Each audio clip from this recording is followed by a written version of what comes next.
Ok. Aquí los dejo ya para seguir con las situaciones de las adicciones a las redes sociales que se los va a presentar aquí mi compañero.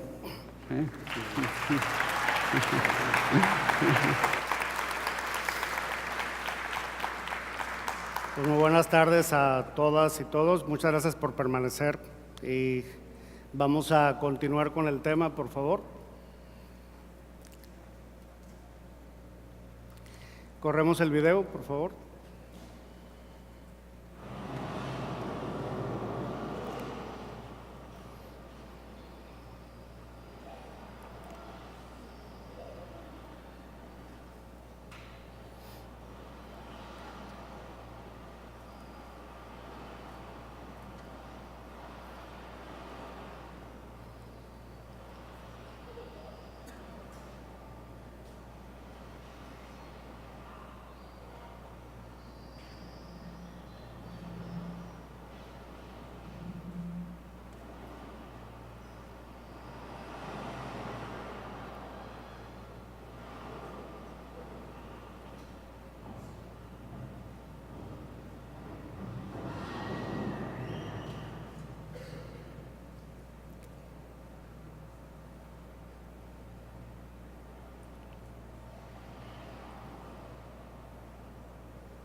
Esto corresponde a una campaña de Finlandia que está hecha a nivel nacional y el eslogan de esta campaña nos dice que la indiferencia es la violencia de nuestros días.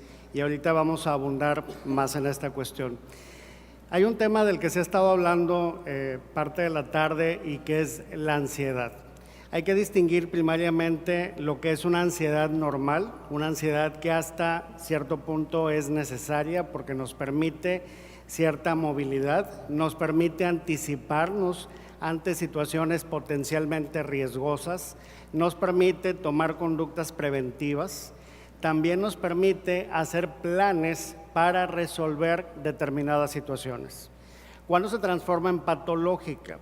Precisamente cuando la activación que debería de movernos para encaminarnos a una solución, en lugar de que esto suceda, los niveles de ansiedad o niveles de estrés suben a tal grado que se convierte en un bloqueo a nivel fisiológico y en un bloqueo sobre todo a nivel mental y a nivel emocional. La persona experimenta altos niveles de ansiedad y en lugar de ser más proactiva para resolver una problemática determinada, está totalmente paralizada. En lugar de enfrentarse a una situación potencialmente riesgosa, trata de huir, pero para no hacerle frente. Y al huir y no hacerle frente, solamente está perpetuando y agravando esta problemática. ¿Qué son las enfermedades tecnológicas? Es un término que se ha ido acuñando y ha ido cobrando mayor relevancia y que se refiere precisamente a cuando están involucradas patologías relacionadas con el uso o el abuso de aparatos electrónicos, como el móvil, las laptops, las videoconsolas, etcétera. Actualmente están siendo diagnosticadas y tomadas con seriedad debido a las consecuencias que se presentan en cada vez más número de personas. Voy a empezar también por definir lo que es una adicción en términos generales y ver cómo se relaciona con los gadgets. La adicción, según la Organización Mundial de la Salud, nos dice que es una enfermedad física o psicoemocional y que conlleva cualquier actividad que una persona no sea capaz de controlar. Nos dice también que lo lleva a conductas compulsivas y perjudica su calidad de vida. Los síntomas de cualquier tipo de ansiedad son que la actividad se vuelve prioritaria para la persona, todo lo demás es secundario. Hay un aislamiento del resto de la familia, permanece muchas horas en su habitación, relacionándose con su actividad adictiva o la sustancia adictiva en su defecto. No respeta los horarios de comida y de sueño. Por ejemplo, para los papás de adolescentes o de niños cada vez es más complicado el que los niños y los adolescentes respeten la hora de la comida y los aparatos estén apagados o cuando menos en vibrador, pero distantes de la persona. Pero no solamente los adolescentes y los niños sobre todo tienen una conducta adictiva más por imitación y por aprendizaje. ¿Y de quién aprenden? De los papás. Entonces el papá le dice, ya deja el móvil, y el papá está texteando. Ya no estás haciendo una llamada de teléfono cuando estamos comiendo y el papá recibe las llamadas y lo justifica diciendo son cosas de trabajo. Sin embargo, somos un ejemplo viviente y enseñamos a través de lo que nosotros hacemos, no a través de lo que le decimos. Porque a veces somos muy incongruentes entre lo que decimos y lo que realmente realizamos. Cuando se le depriva de la sustancia, o en este caso de un aparato, se puede mostrar huraño y se puede mostrar intranquilo y enojón, irritable. Discute fácilmente y no va a atender los razonamientos que se le puedan plantear.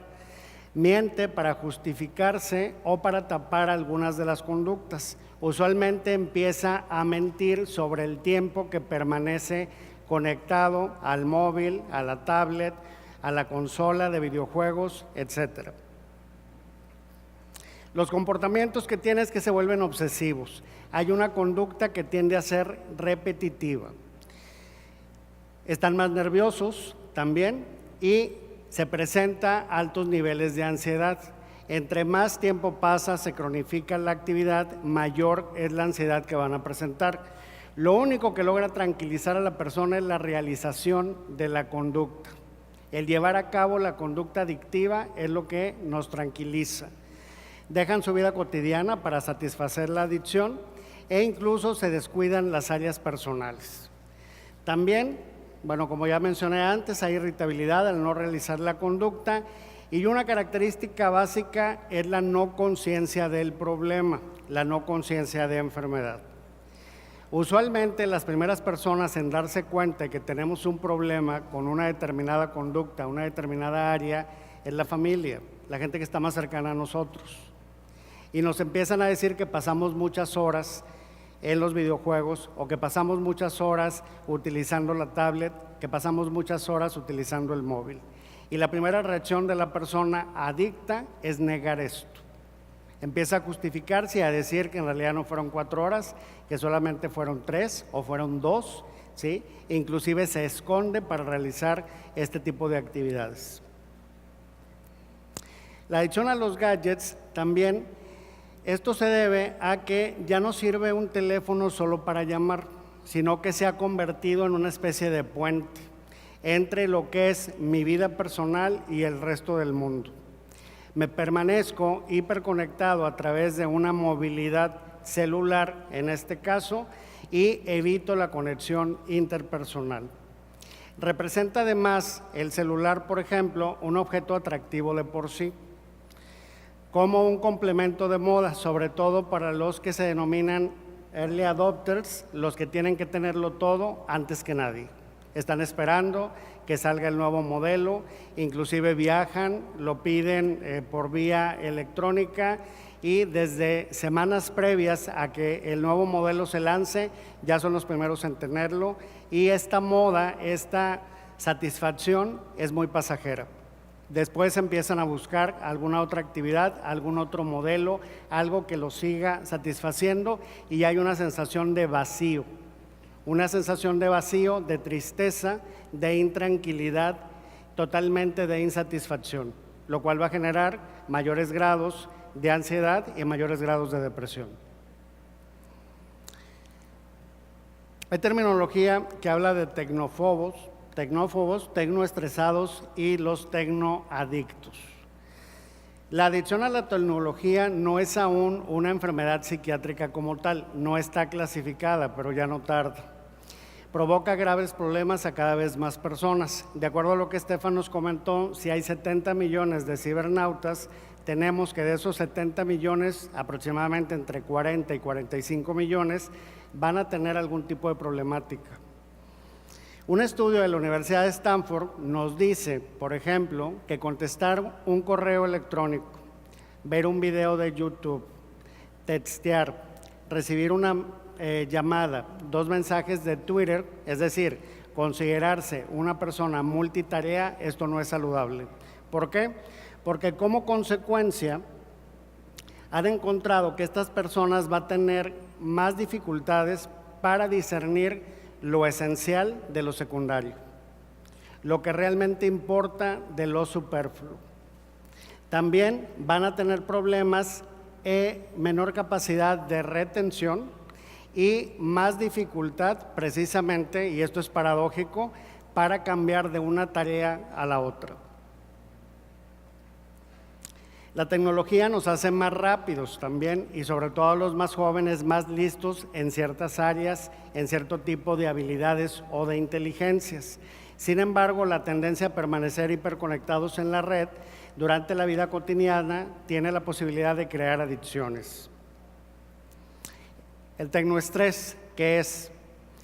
Es un estado psicológico negativo relacionado con el uso de la tecnología o con la amenaza de su uso.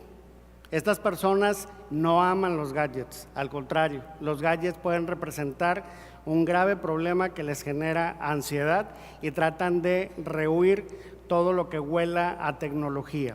Esta es una situación también de ansiedad que hay que atenderla. Se relaciona con sentimientos de ansiedad, de fatiga mental, escepticismo y creencias de ineficiencia. Uno piensa que es un inútil y si esto se vuelve más agudo o más grave, se transforma en una verdadera fobia a la tecnología. Pero ¿qué pasa con los tecnoadictos? Estos quieren estar al día de los últimos avances tecnológicos y acaban siendo dependientes de la tecnología, sobre la cual pues, realmente están poniendo como eje central en sus vidas. Existe un término que es Internet Addiction Disorder, el trastorno por adicción al Internet, que está siendo cada vez más encontrado en poblaciones.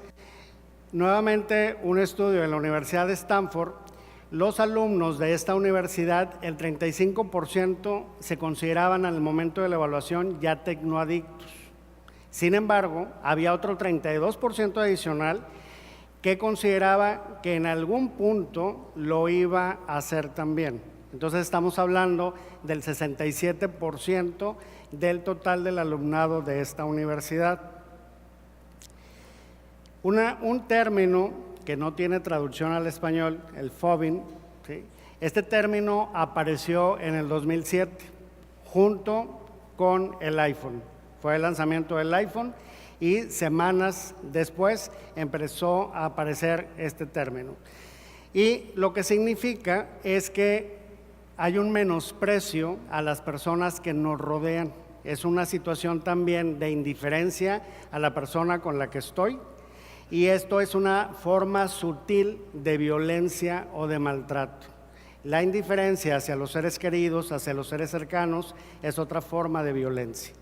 Y entonces se relaciona con estoy con alguien, pero en realidad yo permanezco conectado a través de mi móvil a alguien que no está presente y la persona con la que yo estoy comiendo, cenando o platicando en verdad no existe para mí. Hay una devaluación y menosprecio hacia esta persona. Actualmente, esto se dice que el 90% de los adolescentes que tienen aparatos móviles, y prácticamente todos tienen aparatos móviles, tienen este tipo de conducta del fobbing. Hay una renuencia muchas veces al contacto interpersonal y prefieren permanecer texteando con los amigos o con personas que no están presentes en el salón. ¿Cuáles son los signos de inicio de la adicción a la tecnología? Por ejemplo, si no eres capaz de abandonar el uso compulsivo de los medios tecnológicos, hay un problema. Cuando los emails, mensajes de texto o el chat reemplazan los encuentros personales. La imposibilidad de salir de casa sin el celular y sentirse tranquilo, no traigo el celular, pero no es el fin del mundo. de relajarse sin estar chequeando los mails o estar viendo si me mandaron algún mensaje o si me pusieron like en alguna fotografía que posteé o en un mensaje que compartí a través de las redes sociales. Cuando la persona ya pasa más tiempo en